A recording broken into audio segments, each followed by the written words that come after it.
नमस्कार, Navi Mumbai city news मध्ये आपले सर्वांचे सहर्ष स्वागत।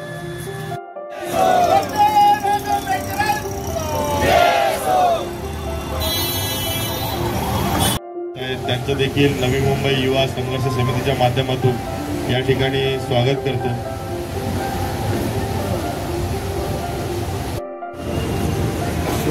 सर्वप्रथम तर जय भीम, जय महाराष्ट्र आणि जय हिंद।